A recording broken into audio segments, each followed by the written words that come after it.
Welcome to episode 99, Dan. How are you? I'm great. How about you? Um, got a lot of random bullshit going on, so happy to be here, happy to be recording, but we are kind of just making sure we get this one logged so we can have a very special 100th episode next week. And yeah, so we're just going to do a little bit of Letterboxd Reviews today and any movie news that maybe came up and just kind of go with that. So, last we were on here, I think I covered Pee-wee's Big Adventure. We did a little rest in peace for Paul Reubens. Yeah. And that was the last thing we watched. That would have been July 31st. And then we watched more since then. So the first one on the list is Evil Dead Rise. Let me pull that up real quick.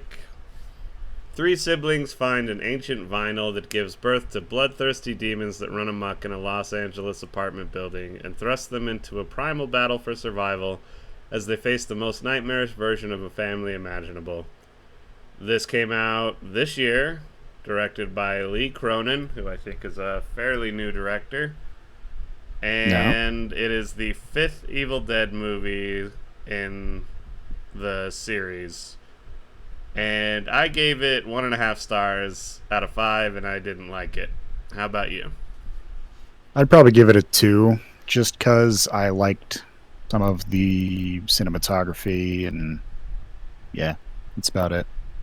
Yeah, I really hated this movie, and the cinematography is what pushed it past 0.5 star for me. Yeah. I don't know. Visually, at times, some of the effects I found actually really annoying and stupid, and then other times I was like, oh, that was pretty solid. Yeah, definitely. And the camera work, not really the effects. So the camera work was pretty. I'll give it that. Is it Lily Sullivan? Is that the lady who becomes a Deadite? I think so. There's a lot of names I don't right. recognize in this. Oh no, she's the sister, I believe. So yeah, the sort of the main She's character. she's the almost final girl. That isn't the final girl. Yeah. Yeah, well, is it Alyssa Sutherland then? Yeah, that's her. Yep. She looked like she was having a lot of fun. Yeah. I don't know if I would say it was a really good job. I know a lot of people and other shows I watched that talk about movies found her performance like amazing. Some people were like, this is like better than Pennywise, like Bill Skarsgård and all that, and I don't see it. I wouldn't say it was a bad job, and it was maybe slightly above like average, but yeah, it was fine. But I don't know, maybe I find the script stupid. Yeah. Like, I try not to be too negative on this, but I was really annoyed by this movie. And I think part of it is like all the praise that I was hearing about it. I like Evil Dead, at least the first 3. Did you ever watch the last reboot, remake, or whatever it was that they did? I believe I did. I don't remember it well though. I started it, and then they did this like gross knife through the tongue thing. And Yeah. I'm really not into gory stuff. Like, if it's over the top, we talked about this during the film, but Yeah, we did. the if it's silly or funny, over the top gore, I can handle it. But if it's just like, god, like, I really don't enjoy it. So I turned off the first remake they did, I guess the fourth one in the series. But this movie has that too, and it didn't even bother me like that. I just found it lame, like the cheese The cheese grater. grater. Yeah, Yeah. yeah. They did the little popping the eyeball out and then it flies into somebody's mouth. And Yeah.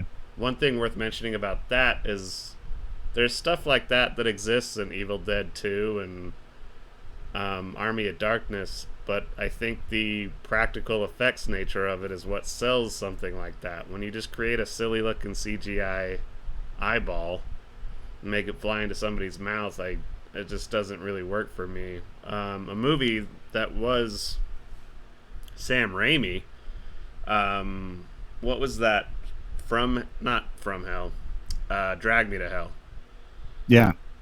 That had some really like goofy ass CGI in it too, which I rewatched that again not too long ago, and I really like that movie, and it has a lot of stuff I enjoy about it.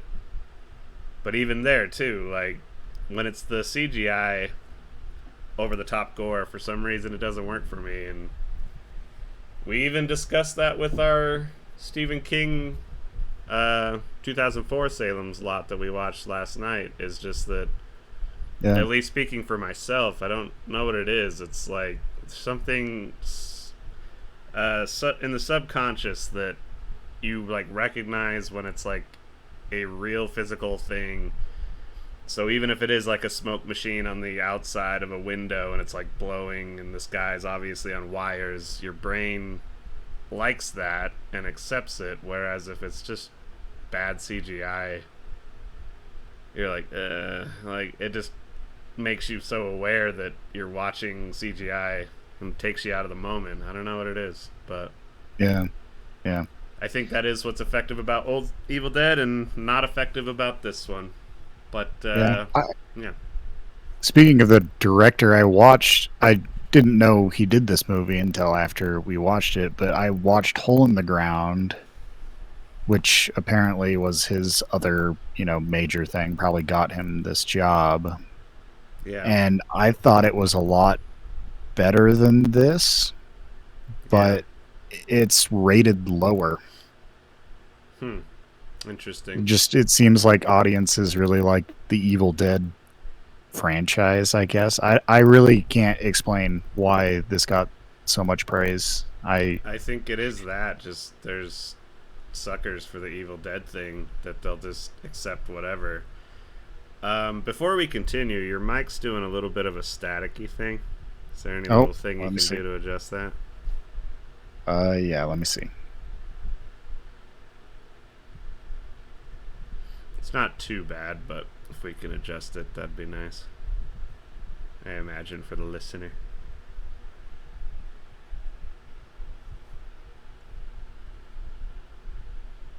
While you're adjusting that, I'll mention that I also watched that Evil Dead, like some of that Evil Dead show they made.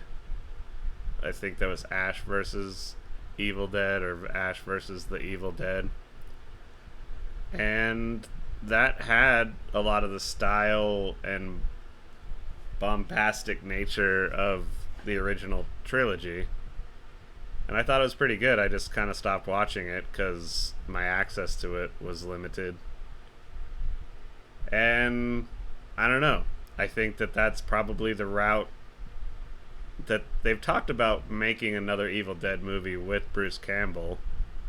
Maybe not Sam Raimi directing, but I really think that's the route they should go, and like add other characters to Bruce Campbell participating, and it is a mixture between comedy and horror, because even the first Evil Dead, which is not that funny at all, like it is more of a straight horror, it's so weird and silly and off the wall that it doesn't really work that well as a horror movie for me. It is the wild creativity and the cartoonishness of it that has always worked for Evil Dead for me.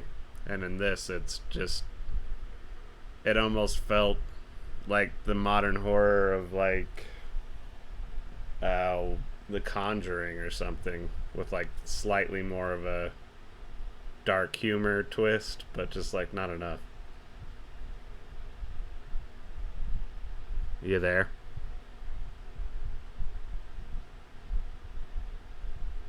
Oh. I'm gonna stop the recording and we'll just go over to the next. It'll be seamless for you, the listener. We're back. Okay. So, Ash versus the Evil Dead. Did you ever watch that? Yeah. Yep. What did you think of it? I thought it was pretty okay. In general, I'm not a big fan of the Evil Dead series, so like I'm not really the one to ask. That's fair, but did you like it more than probably this Evil Dead Rise? Probably, yeah. I'd say it was more tonally in line with whatever is the appeal of Evil Dead. Yeah. But yeah, I don't know. Unless you got anything else to say on that, on Evil Dead Rise, I found it really hard to give any fucks about any character in this. Like, it was really hard to hold my attention. There was almost no character development at all. It just, I didn't care about any of the characters living or dying, which is kind of important when you plan on killing a family full of people. Yeah. And I mean, wasn't there somewhat of a to-do about one of the characters being like non-binary or something like that? And obviously that creates a bunch of clickbait. Yeah. But like during the movie, course. I didn't even notice, or like, yeah, you know, like, oh wait, what? Oh yeah, oh okay. I think we found out when we looked up like reviews of it and looked at the negative reviews, and like half of them were just like, this is woke bullshit. Stupid bro dudes whining about woke.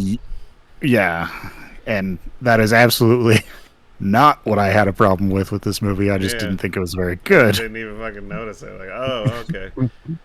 But that is one thing I'll say super quick. I mean, we've talked about it before, but that's what's so annoying about the bro dude, like, champions against wokeness or whatever, is that if a movie's just, like, not to your liking, and it's, like, because it's not as good as the original thing you loved, like, just actually learn how to criticize a film and do that, because this movie sucks, and you don't gotta worry about any, like, woke anything about it. Like, that's not why this sucks. It's like, it sucks because it's, like, just a half-ass, by-the-numbers remake of something that used to be really unique and interesting. And now it's just fucking, let's make another one so we can make money. Like, it's just corporate drivel to me. It has nothing to do with wokeness. And I would say that they didn't even utilize the, Evil Dead in the City thing very well. Like, might as well have been a Cabin in the Woods. Yeah, they didn't use the franchise in the way that they should have. Yeah. I mean, if you're going to be given an IP, lean in more, I guess. I don't know. But I guess there can be something said for people trying their own thing. But this wasn't your own thing. This was just a by-the-numbers horror movie that happens to have the Evil Dead name slapped on it. Yeah. We're not going to do this with every movie, but this could be like a fun thing to add to some of these Letterboxd reviews, especially for newer stuff. What would the next Evil Dead thing need to be for you to be like, oh, that's interesting? And I'll give you an example. Prey, that Predator sequel. Mm-hmm. As soon as I heard about it, I was like, oh, that's interesting. going back to Yeah. that time and setting, and I'm already in. And then they pulled it off, and it was a good movie. Did kind of And the same thing with Hellraiser and yeah, yeah. and so I don't know. It's like with Evil Dead, I would have liked more of like something more like Evil Dead 2 or Army of Darkness Yeah. in the city. That could have been really great. But if you've already done the city thing now and wasted it. So I don't know, like maybe yeah, Evil Dead on a pirate ship. Maybe not a pirate ship, but you know what I mean, like something Yeah, in the cruise past. ship. Or Oh yeah. yeah, You're talking Evil about Dead period piece. Cruise. Evil Dead Cruise. That's kind of fun. And yeah, just set it in the 70s or 80s or something. Yeah. Like those like kind of 80s color palette juxtaposed with Evil Dead like rotting green and red. Like you could get real Wes Anderson with the color palette, or Yeah. who's the Breaking Bad showrunner? Uh, Yeah, like but he Vince always Gilligan? does. Yeah, Vince Gilligan. He always does interesting color palette stuff.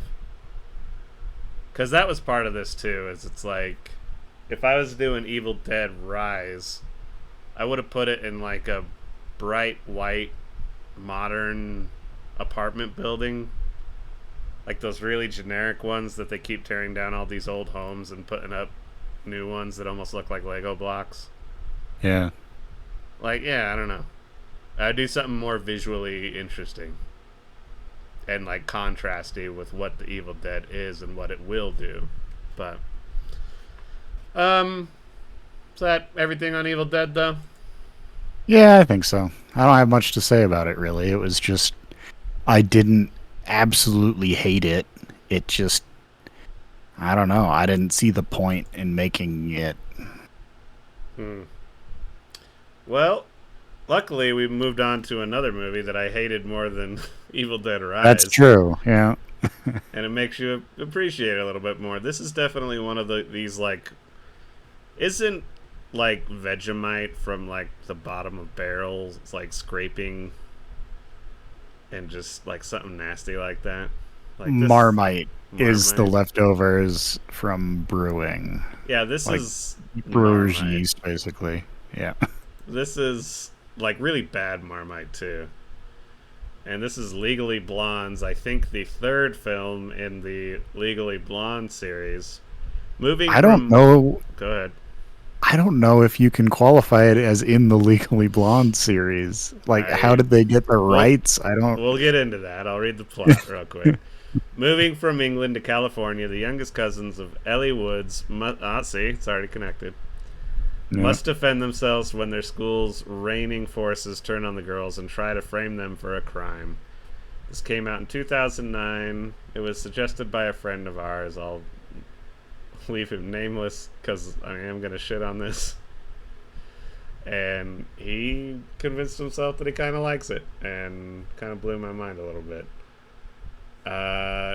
Yeah, it is clearly part of the series because they're cousins of Ellie Woods, and then they have artwork of Ellie Woods with their dog up all over their apartment they live in to remind you Yeah. of Reese Witherspoon. I just wonder if this is some sort of legal workaround or something. I can't imagine them actually, like, being awarded the rights for this. Do you think it's like as simple as we'll put an S at the end of Blonde? Because if it was a Yeah. true sequel, it would have been Legally Blonde out of the UK or like something like that. Yeah, something like that. Yeah. But they Righteous Gemstoned it and just put an S at the end of the word. Yeah. Legally Blondes. With all kinds of stupids. I mean, we could spend so much time just shitting on this. It's terrible on every level. Oh, it was just It's like no redeemable qualities. and it's not like without getting into this too much too, but we put this on our silly movie nights, and I was talking with our other buddy, and I was like, do I really need to change the name of silly movie nights to fucking bad movie night so everybody understands what the assignment is?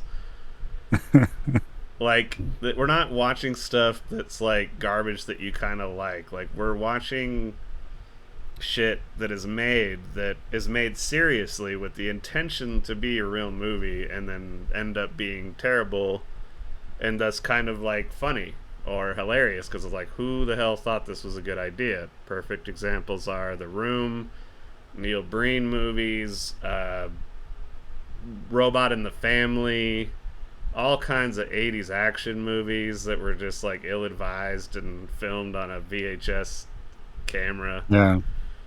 Yeah. And this is like, to me, is the opposite of that, where it's, they know they're making a piece of shit movie. They have money behind them. And this is the most cynical, cash grabby, like, we'll make this and a girl will throw a tantrum in the Walmart because her mom won't get it for her because she liked the first two Legally Blondes. And it's sitting in a DVD bin and it's like, it's only $5, Mom. And just fine, and then she gets it, and then the kid throws another tantrum because it's not like the other ones, man. Just, it's terrible. There's no like director behind this that had like a vision of making a great movie and then failed spectacularly. It's just the absolute worst of like corporate cynical movie making, in my opinion.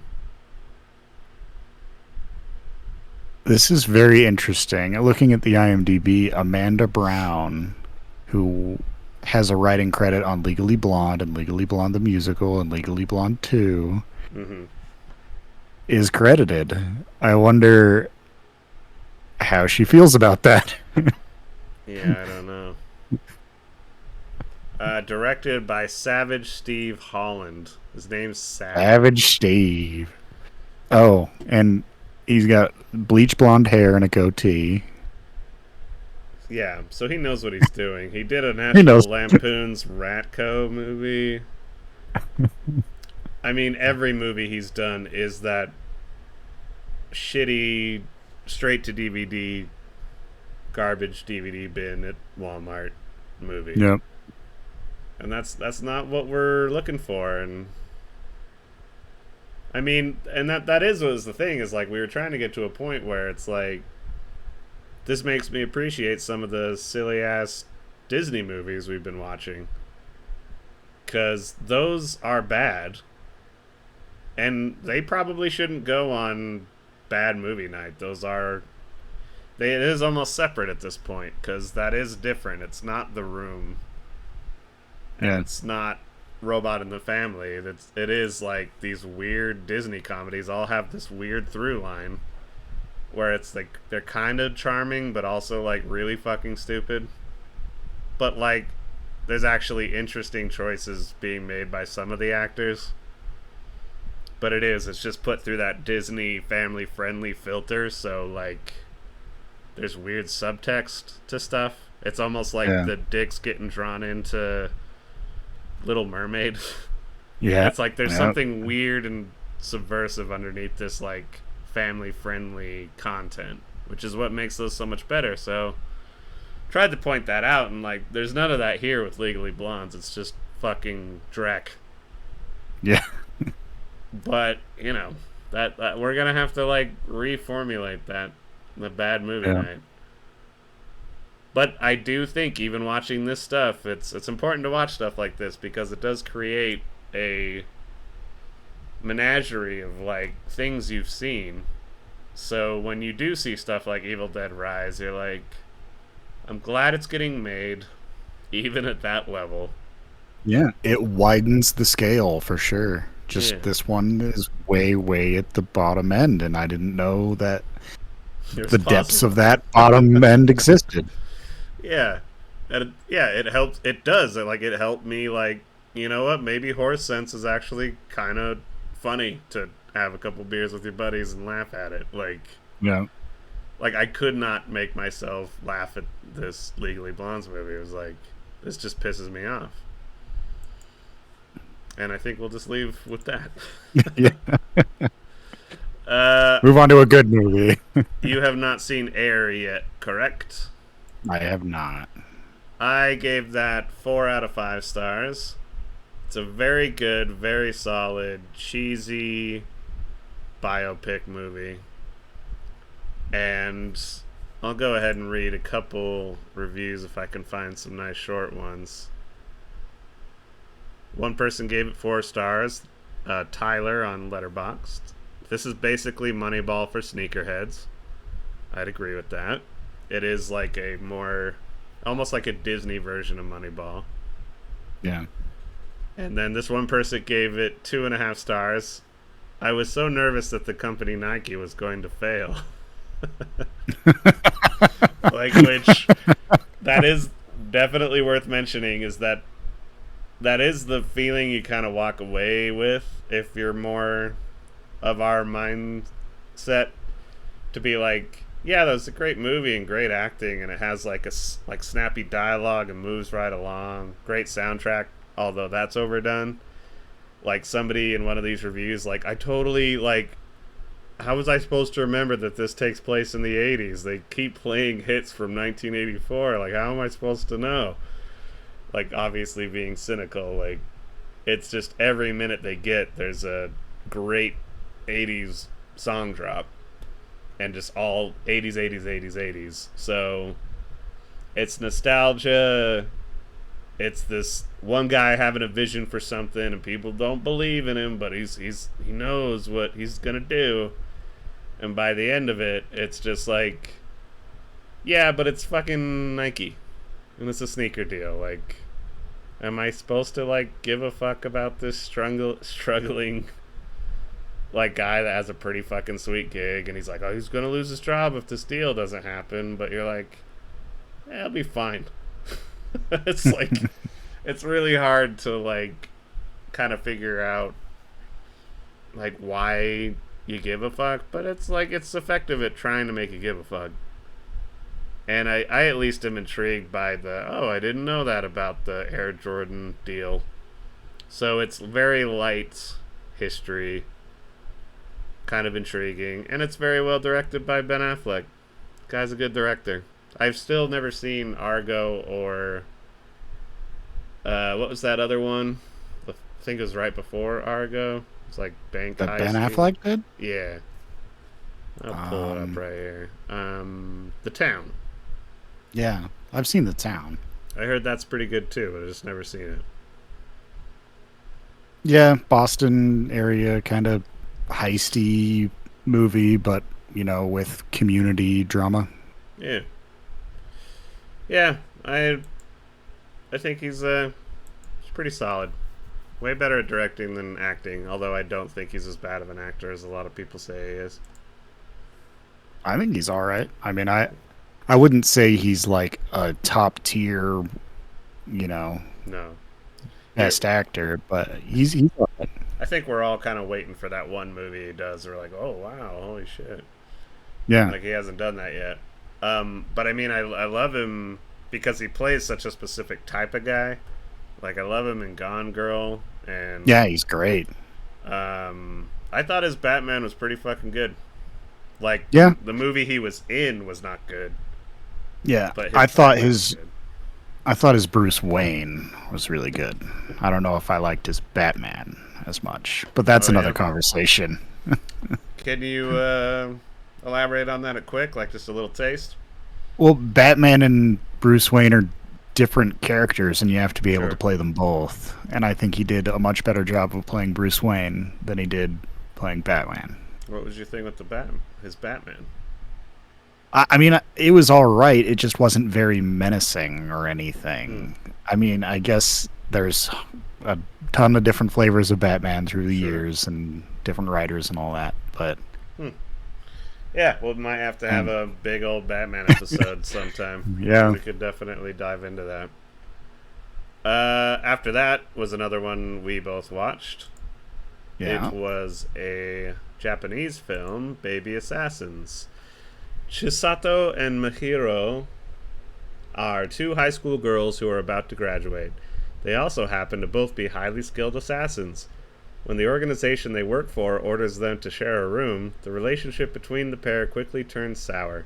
However, when they find themselves targeted by the Yakuza, the girls quickly realize that they will have to find a way to work together. This came out in 2021, so fairly new. I gave it 4 out of 5 stars, and I really liked it. Yeah, I liked it a lot. I think the playing with the comedy in there was perfectly on point. It wasn't too ham-fisted, but it was, it was present. Mm-hmm. Um, I liked the dynamic between the two main characters. You got that, kind of silly apartment, vibe to it. Yeah. The choreography I thought was pretty good, Mm-hmm. and the cinematography was, you know, Yeah. decent. Wasn't anything outstanding, but I thought it was pretty good. I tried to think of a blend, and I said it during the movie, but now I can't really remember. I know that this felt very much like Tarantino esque. Yeah, It was through a certain filter though, and I'm trying to think of what that was. There's a little bit of Guy Ritchie in there, like yeah, yeah. uh, Definitely the way the story is framed and kind of broken up into like different perspectives is very Guy Ritchie. yeah.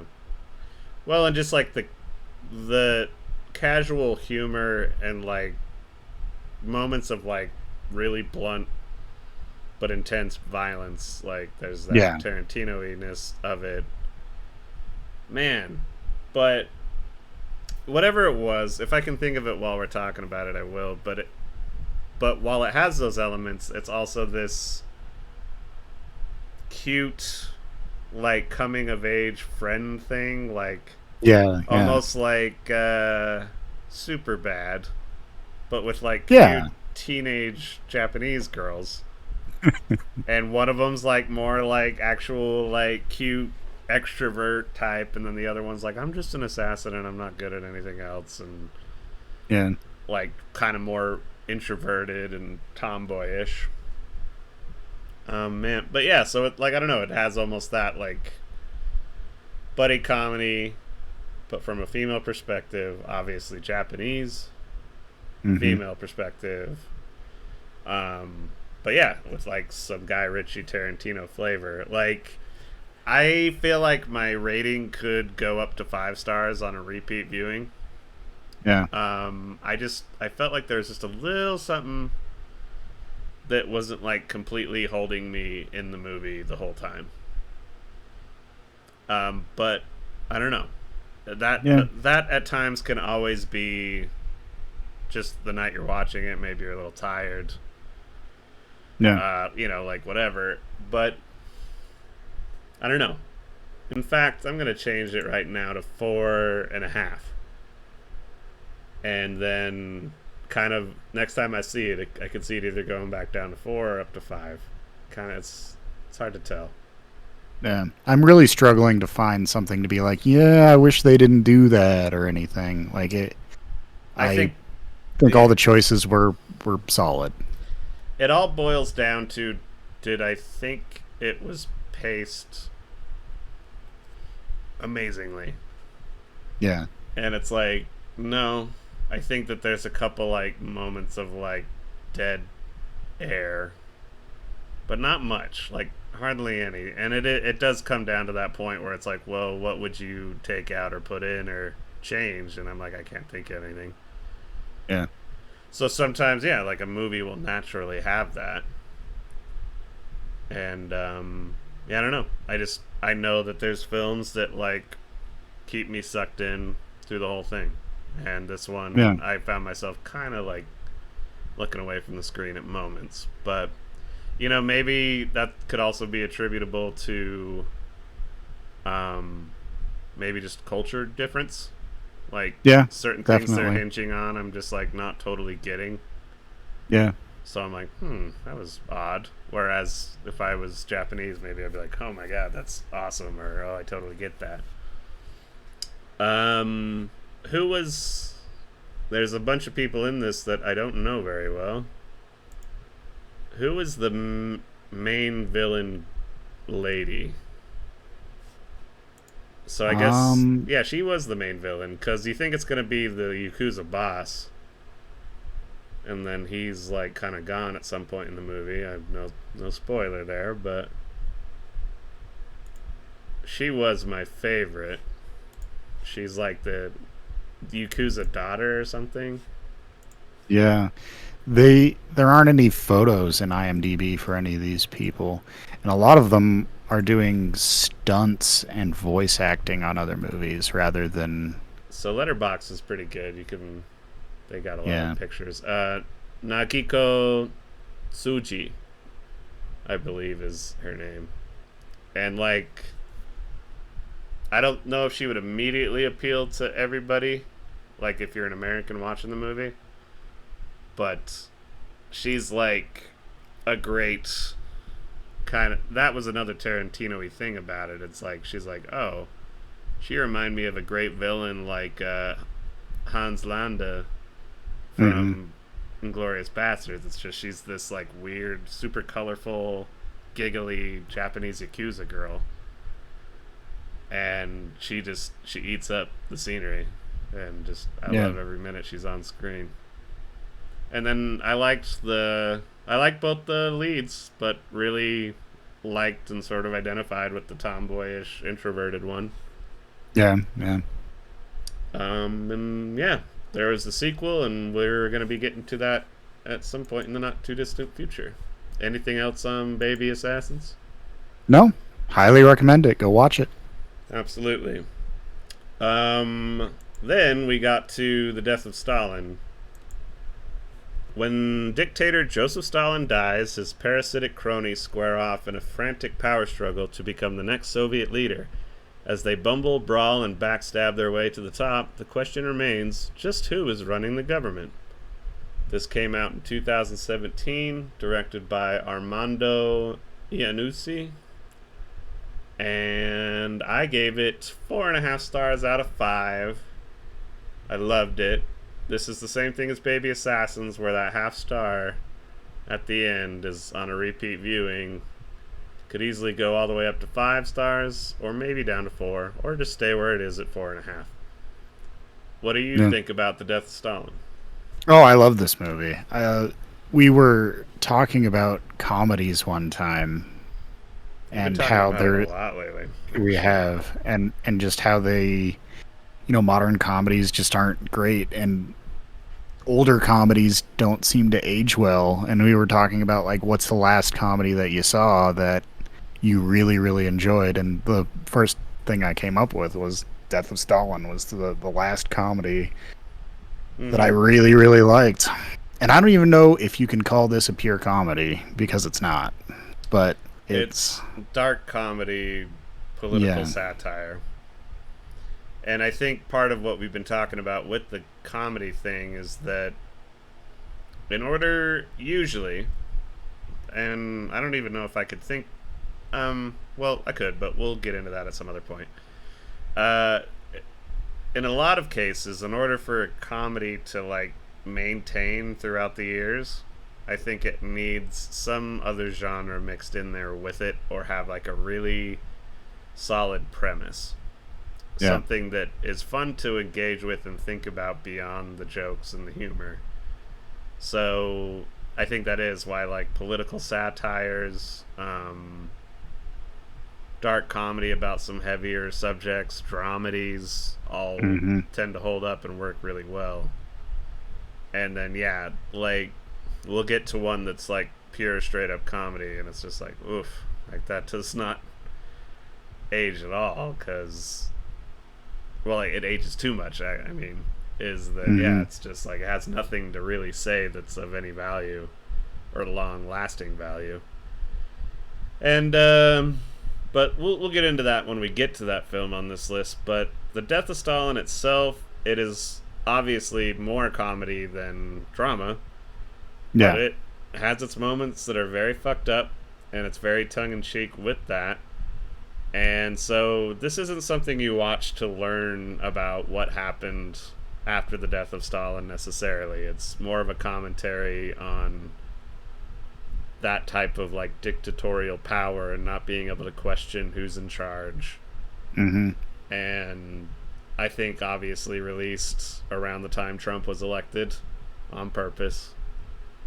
And this Armando Iannucci, the director, Hmm. I have not seen any of his other work, but a little bit of reading up on him is that he is very much like speaking truth to power through comedy and satire type. And Yeah. I think he did a really good job here. It's like one joke I think of in particular is Stalin has a stroke in his office and falls over, and he's like laying on the ground in his own excrement. Mm-hmm.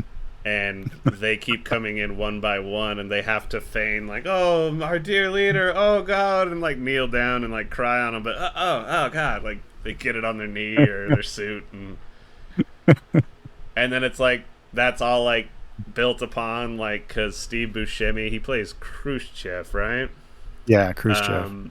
He's wearing his pajamas underneath his like coat. He's like, I got out of my pajamas, and just like, it's like very like base silliness on that level, but when added to the circumstance and what it's surrounded by, it's like just delicious. It's like perfect. Yeah. I mean, acting in it is all really great. Oh, star-studded out the Yeah. wazoo. Is it Sir Simon Russell Beale who plays the secret police guy? Beria, yeah. Yeah, he's a total piece of shit in this, and perhaps the best role in it.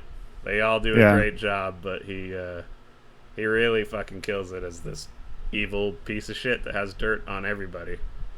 Yeah. And that was one thing where we were reading up on it. He ends up being the scapegoat for like resetting everybody's like positions and power and everything. Yeah. Because they want to get rid of him because he has dirt on all of them. And in real life, they did that, but in this movie, spoiler, they kill him at the end and have like a bit of a scene with Stalin's daughter. And in real life, they put him on trial, and it was all completely unfair. He didn't even have a defense or anything, and they ended up executing him that way. But and then one other thing just outside of the movie is that apparently Stalin's daughter defected to the United States in like the late 60s. And I didn't know that. And they did a different thing with this.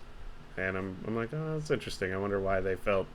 We were discussing that with Stalin's daughter, why they felt they needed to change things to have her be there at the end for a thing that's like, I kind of get the point they're making, but at the same time, I think you already made the point.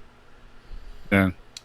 But I mean, that doesn't detract from the movie at all, really. It's just more of, if you were a history nerd and you were watching that, I could see it being a little like, what the fuck? But that, once again, it's clearly not what this movie's out to accomplish. Yeah. Yeah. I mean, set design, all that is really good. It's not cheaply done. Music is good. Yeah. Not over the top memorable or anything, but very fitting. Yeah. I mean, what really carries the whole thing is definitely the script. It's just, it's a good satire comedy. Yeah. Oh, I'll also mention it was nice to see Jason Isaacs play a funny asshole rather than just a total asshole. Yeah. Like, he's so fucking good, and I love him and stuff, but man, he is really good at playing a piece of shit. And in this, he's kind of more like just a war-mongering general, head of the military guy. Yeah. And he has, like, some of the really funny moments. I highly recommend it. It's hilarious, and I suppose we can continue this comedy discussion by going to the next one. The Kentucky Fried Movie. I jumbled this up with another Zucker movie, Top Secret, that has Val Kilmer in it. And I still would like to give that one a shot, because I think it has more of a narrative story structure. And Yeah. that was what I had seen Red Letter Media review and kind of pointing out some of their more surreal gags that they pull off. And this one, while it does have a little bit of that, that they're really creating this weird, surreal, cartoonish setup for a gag, it's kind of plays like the opening credits and advertisements before a film, and it's just a series of sketches, almost like a Monty Python movie, Yeah. but with none of the clever funniness of Monty Python. It's just, hey, we're having an oil crisis because it's the 70s. We should get oil from teenagers' faces. Ha ha ha ha. Sure hope Jimmy Carter hears about this. Ha ha ha ha. Like, it's very dated. None of it carries over. Yeah. And I mean, it smacks you in the face with how dated it is as well, that it's like, what if we get a little person in a clown suit to whip a bunch of girls with their titties out? And that's awesome, right? Like, Oh, how subversive for the 70s. Look at this. yeah. It's just very. And I mean, I saw somebody writing up about it, one of these reviews on here. I won't try to find it, but he's like, watching this whole thing, you have to really love spoof movies to like tolerate this, and if you don't, just don't even bother. There's no narrative structure. It's just a bunch of skits tied together. So we didn't finish it. We saw the writing on the wall after about 15 minutes. Yeah. And it is just weird. Like, half of it is like what this guy in the review pointed out, is that this is their first movie, this John Landis and Zucker, and they're just horny 20-year-olds making a movie. So there's like, they want to just work titties in every chance they could, and they probably are like, if we get the titties in the movie, then they'll hang out with us after. Like, and you know, I'm a sexual guy, sexual creature. I love titties and stuff. Like, I'm not some prude here. I'm not saying you can't sexualize things and have fun with it, but this is just like, it felt dirty. And so if I find it to be like dirty and sort of exploitative, then that's probably really fucking dirty and exploitative. I think it has something to do with the time period and just the amount of like racism and misogyny and all of that peppered in that makes it feel a lot grosser. Yeah. Well, and I think it did not age well. That is like part of it too. I didn't even get to that yet, but yeah, it's a good reminder. Is like, the racist jokes in this are just, I couldn't even give you an example, not because I'm afraid to say it or anything. It's just like, but it's like, let's dress up a bunch of white people as Native Americans and then put them in a situation you wouldn't expect to find Native Americans. Isn't that hilarious? And you're like, nah, it's just kind of fucked up. It's a bunch of like white guys in red face, and you know, like, I don't know, it just always reminds me as people we'd grow up with in Utah, kind of more of a conservative place, if you didn't know. And they'd be like, see, I don't get it. Like, back in the day, you could just say stuff, and like, you just say what was on your mind, and people didn't take offense. And it's like, no, people took offense. They didn't have a position to really complain about it back in the day. No. And if you did, it's like, yeah, you might have a bunch of fucking white jock boys come kick your ass or something. Yeah. Like, this isn't funny. And like, it reminded me of, this is another friend I'll leave nameless. I will say that he's from Kentucky. And he came over while we were doing some movie night, and all the friends are showing me Blazing Saddles. I had never seen Blazing Saddles, although I had seen plenty of Mel Brooks, so I was like, oh, I need to see that. Yeah, let's finally sit down and watch this. So I watched that. That had to have been almost 2 years ago. Different time. But that movie's pretty fucking funny. And a little offensive, and you're like, but they're saying something with it, you know? Yeah. And yeah, they dropped the N word like all over that film, and I was kind of looking at my Kentucky buddy, and he's laughing a little too hard every time they say the N word, even at times when they weren't. That's not a joke. That's just a white guy being a racist piece of shit.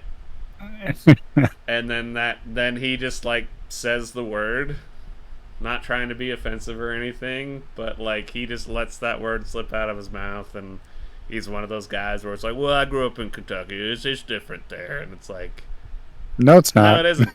It's this, and needless to say, I don't really hang out with that guy anymore because of that and other reasons. Yeah. And I don't know. I doubt he listens to this podcast, but if he does, and you know who you are, then come to the light. There's always redemption. I think that is one thing that the more woke types, if that's what you want to call them, maybe get a little bit wrong, is they want to like ostracize everybody to the outskirts of society and culture, and it's like you can't do that. You just turn them into angry Trump tards. Yeah. And yeah, oops, I ended that with tards. It just gets all fucking convoluted. But yeah, going back to Kentucky Fried Movie, it was similar. It was already better than it, but it was very similar to Attack of the Killer Tomatoes. Yeah.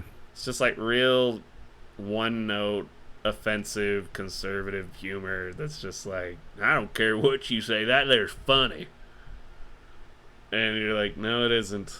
This is like shitty and lame and not that clever. And yeah, I don't know. I've gone back to stuff like Naked Gun, and it's silly and dumb, and some of the jokes don't land like they used to, but it's still funny. Yeah. Like, and I mean, I love Basketball. That's the South Park guys. I think that might have been Zucker's last movie. Mm-hmm. Yeah, I don't know. That one holds up. So it's not that I don't mind just some silly, spoofy, dumb humor, but yeah, this is really bad. And it just none of it was smart. Like, I don't know how to describe it. None of them were jokes that took any kind of like deeper thought, or they weren't saying anything. Yeah. It was just very like, I don't know, almost slapsticky, just garbage. And I don't know. Clearly not at the level to save it at all, but I think the elements of Zucker humor that works for me is like when they were doing the news report or whatever, and she has like a hamster. She's like, yeah, just be real careful with it. Just careful with it. And then she just tosses it over her shoulder. Yeah. Like, that kind of is funny to me. It's like, obviously not genius, but it's like, oh, whoa. I didn't expect her to do that. But it is such a quick little aside thing that's usually what works for me in movies like this. It's almost like stuff in the background or weird, quick little decisions a character makes while not acting like that's a weird thing to do at all or intensify it. Yeah. But the dude in the movie theater and the guy stands behind him and is doing all the stuff that's happening in the movie, so holding a knife to his throat, spraying his face with perfume because the guy can smell the lady's perfume in the movie, and then the next movie's Deep Throat. Whoa, like, this guy's gonna have to suck this guy's dick, and the guy's just like, whoa.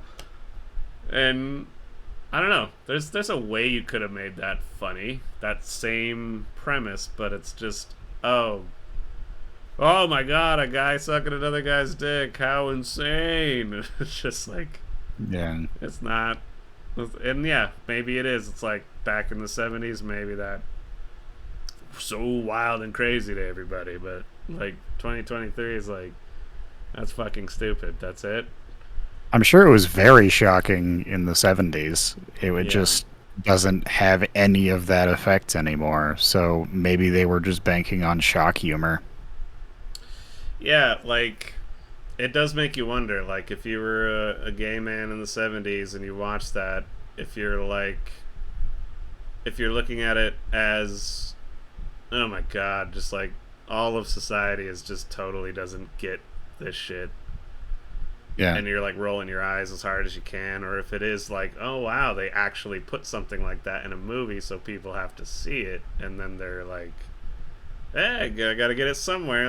That's kind of, I'm glad they did that. Like, I don't know, Yeah. it's hard to say. Like the because that is, it's like sometimes shock and subversiveness, like that is worth it in and of itself at times. Yeah. And so maybe that this just wasn't prudish and it was a bunch of titties and sexual jokes and trying to offend you. There is a part of me that can get behind like trying to, in a matter of speaking, blow up the skirts of the conservative people in the country. Yeah. I don't know. Anyway, bad movie though. I do need Yeah. to try Top Secret and just see. With that, we turned that movie off after 15 minutes and decided to watch Charlie Wilson's War, which is definitely a little bit of a Forrest Gumpy softball political dramedy, but I think it Hmm. is very well made. The true Definitely. story of Texas Congressman Charlie Wilson's covert dealings in Afghanistan, where his efforts to assist rebels in their war with the Soviets had some unforeseen and long reaching effects. I gave it 4 stars out of 5 because I wanted it to just go a little harder than it does. But I really like this movie. It's directed by Yeah. Mike Nichols. What did you think of it? I thought it was very good. I liked that Tom Hanks kind of plays a little bit of a scumbag Yeah, because that's not his usual MO for yeah, sure. Philip Seymour Hoffman, absolutely excellent yeah. as always. Fucking kills it in this movie. Yeah. But I mean, yeah. Amy Adams is great in it. Julie Oh, Roberts is she's great in great. it. Yeah. She's the assistant to Charlie. Yeah. And Julia Roberts is she's doing a little bit kind of like a sleazeball too, a little out of character, like Yeah. this Yeah. super far right Christian who wants to Yeah. fund the holy war in Afghanistan, like Texas Yeah. guy. Um, I didn't know much, but Mike Nichols, the director, is not a director I know very well, but he directed The Graduate, Working Girl, Closer, The Birdcage. So he's done some stuff. Oh my god, that some of those are classics. Yeah. Oh, Catch 22. He did Gilda Live, the Gilda Radner one woman show. Something I would like to watch of his is Wolf with Jack Nicholson. I never saw that back in the day. Primary Colors I'm intrigued by regarding Henry. Yeah. But we also watched What Planet Are You From, which was also directed by him, and that was one of those like, oof, this is a really dated comedy. Yeah. So I don't feel like he's the most on the nose director. I think he can miss the mark, and I think when he made this, I think he was a little too old school for it. He still did a great job because he's a good director. But Yeah. there was a thing that came up while I was reading up on it where I understand it, but I disagree with it. Is that the movie was going to end on the September 11th attacks? Because for those that don't know and might not see this anytime soon, the United States gave weapons and funding to freedom fighters in Afghanistan that were fighting against the Soviets. Once the Soviets retreated, the United States retreated and didn't do anything about the situation they had just created or helped create, and Hmm. just left all those weapons over there and not even helping them rebuild any of the roads or schools or anything. I think one statistic they said is like some crazy percentage. Is it like half of all the men in the country are under the age of 14 or something? Yeah. Yeah. I don't remember the percentage, but it was near that. And it was just like, you're It's at just the going end to of the leave movie. all these weapons with a dilapidated, destroyed country and just let them rebuild on their own. Like, of course, that's going to like all the fucking grifters and fanatics and everything are going to come in there and take advantage. And I think, I mean, there's a lot written on it from different authors and writers. You can look it up, and I don't even think it's, especially at this point, I don't even think it's a left or right thing to say. But Yeah. like clearly, the United States actions in the Middle East around the 80s and that time, 70s up until 2001, led to the 9/11 attacks. Yeah. Because believe it or not, here on the Jacob Wayne Show, I believe in the official theory that Saudi Arabians helped fund people to fly planes into the buildings. I'm not a truther. Yeah. And so they were going to show that footage at the end of the film, and Tom Hanks was like, I think it needs to end on a more of an up note with a dark warning, because then people will be turned off by it and not want to pay attention to its message. But Yeah, I can see how that decision would be hard to make, because if you end it and you come off as preachy, people will discount the entire premise. yeah, They'll just stop listening. They'll just shut off their brain. yep. That being But said, yeah, I'd like them to dig in a little more, I guess. I don't know. I was It's talking a hard about decision. it with you and Kellen, though, where I think they were trying to do this, like, see, Charlie Wilson's a Republican and he's still trying to do the right thing, and like, this isn't like a liberal Hollywood thing where, like, there's this Republican guy that's like did the right thing here, and we should have listened to him. And they were trying to like kind of softball, like, let's all get on the same page with this. But I don't think this was 2007 when it came out. I don't think they anticipated the Tea Party movement or MAGA or any of the shit that was on the horizon with the Obama years and Trump and now. And they so hindsight is 2020, but I think they should have gone harder. And because it would have been dismissed more back then, but then I think it would have been more of a classic, and we'd revisit it and be like, oh damn, they really like went for it to try to get this point across. Whereas now we watch it and it is a little bit softball. It's like, yeah, that's like a nice little film about like some kind of fucked up shit in our history. And it kind of leaves it at a point that, like, they don't address it head on and say, like, this, we fucked up here. Like, it's just kind of left as, well, I don't know how to describe it. It was the whole Zen master thing. He's like, yeah, we will see, kind of thing. And if people don't already know their history, they might not get that. Man, that is actually interesting, because I was aware of this history before this movie came out. Oh yeah, of course. I think our age group, there was some that just went full bore patriot, like, fuck the Middle East, and then the rest of us are like, this is kind of like the spark that ignited our interest in history and understanding what the fuck's going on. And I'm not saying this like, oh, look at me, but as soon as 9/11 happened, and then not too long after invasion of Afghanistan, I was like, wait, why? What? No. Like, I was immediately anti-war. It's just kind of in my nature.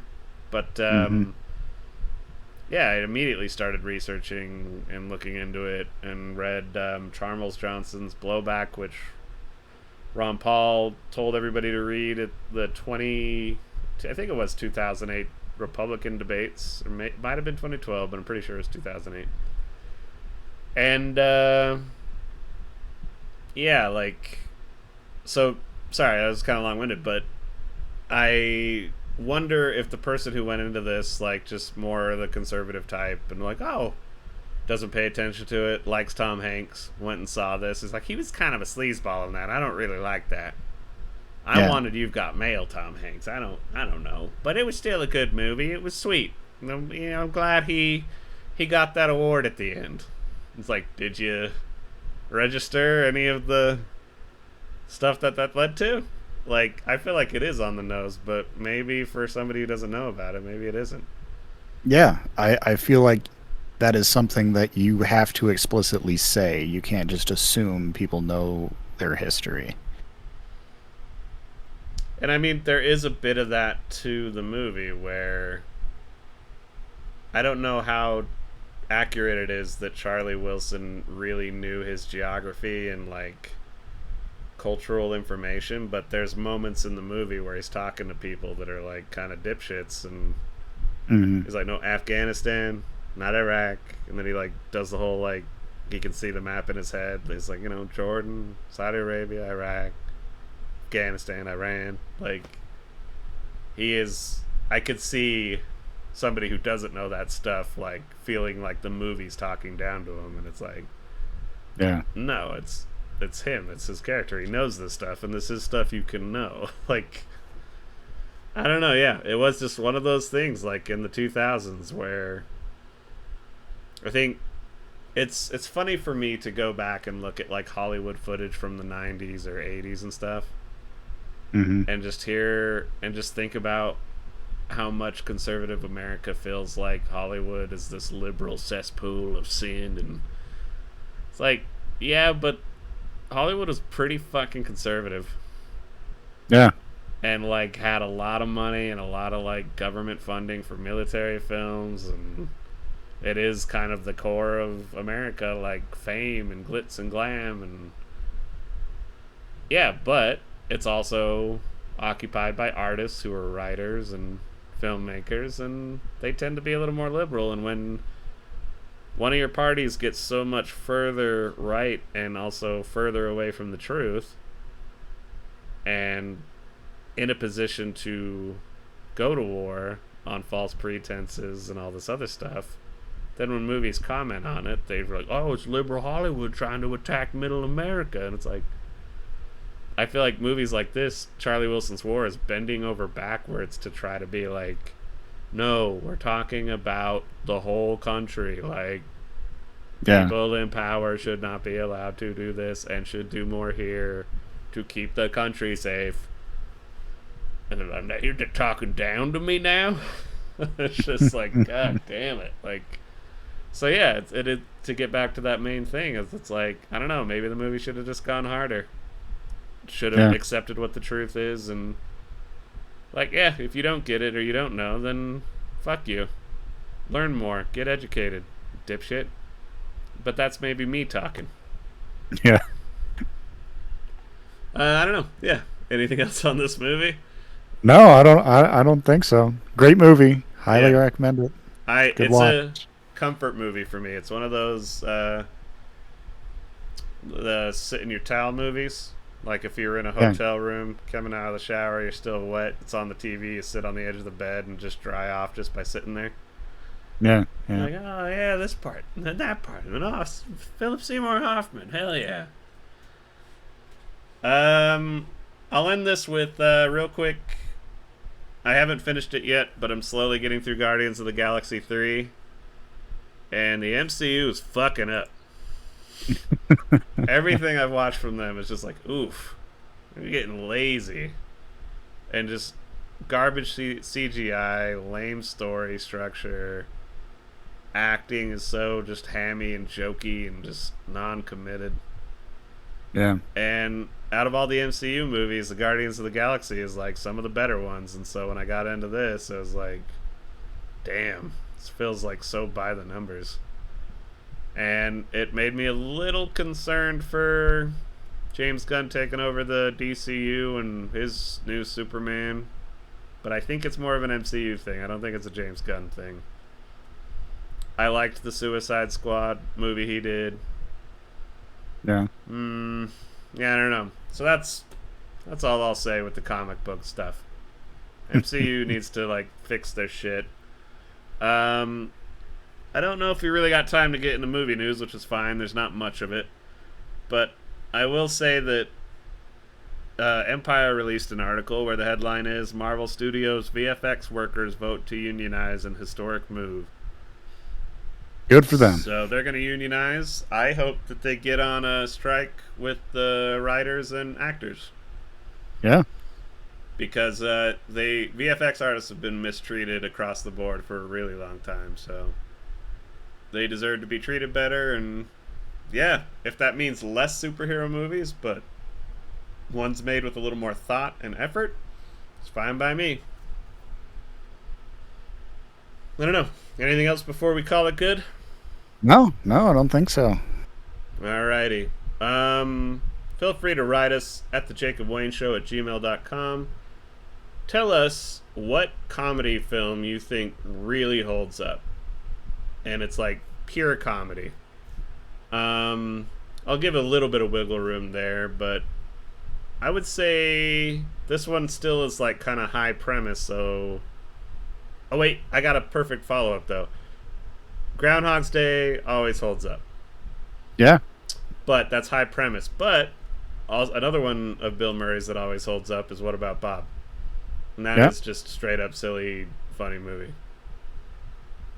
I don't know. It's hard to think of them. So feel free to write us at the show with any movies you'd like us to watch. Your favorite comedy movies of the past that have held up. Anything else you want them to write in about, Dan? I don't think so. Alrighty.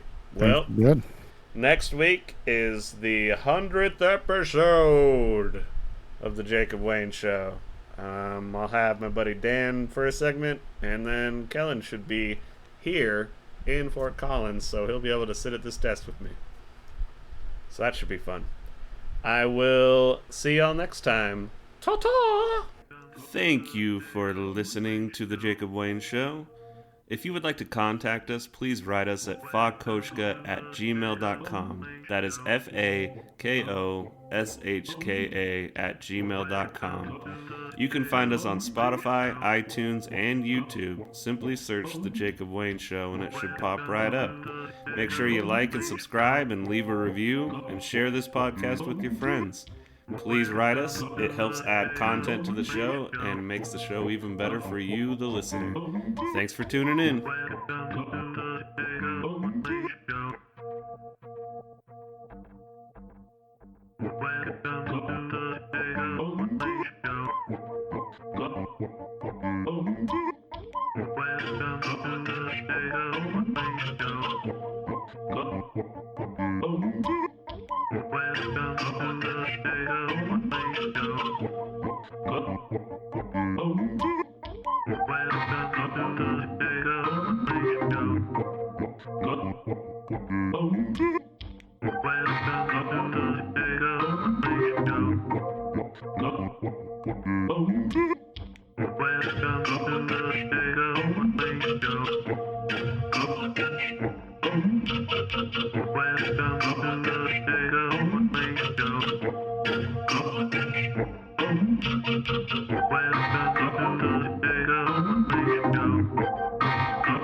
Welcome to the Jacob Wayne Show.